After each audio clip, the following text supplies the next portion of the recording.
Netflix's Purple Hearts is a love story with a wounded premise. It's a love story as old as time. Marine meets girl, girl needs healthcare. Marine needs BH to pay off an old drug dealer. So what do? Get married after 3 brief conversations the day before he ships off to Iraq and split the money. That is the premise of Netflix's Purple Hearts, which stars Sofia Carson as Cassie Salazar and Nicholas Galitzine as Luke Morrow. Cassie is a struggling singer working in a bar that sometimes lets her band perform one song every Friday. She has type 1 diabetes, but her art doesn't afford her health insurance. Luke, on the other hand, is an addict in recovery. He joined the Marines to get a fresh start and earn his dad's respect, but he owes his former dealer a hefty sum of money. She first propositions a lifelong friend-turned-Marine to engage in the fraudulent marriage, but he turns her down because he already has a girlfriend of his own. Enter his bunkmate, Luke. And while the marriage is fake, the consummation that takes place at the base hotel after their courthouse wedding certainly isn't.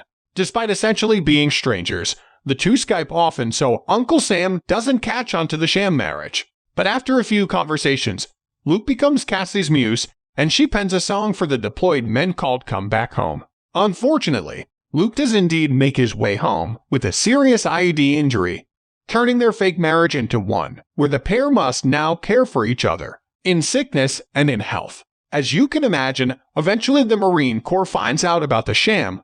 Luke loses everything, and he has to serve out a prison sentence. On the other hand, Cassie's dreams all come true. Her band takes off and gets to open for Florence plus the Machine. Everything falls into place for her, except for the minor inconvenience of having fallen in love with her fake husband. The movie is based on a novel by Tess Wakefield, and is something of a soap opera-esque take on a military marriage entered into for the benefits. The best way to describe the movie itself is wounded in action it tries, but it's just not quite at 100%.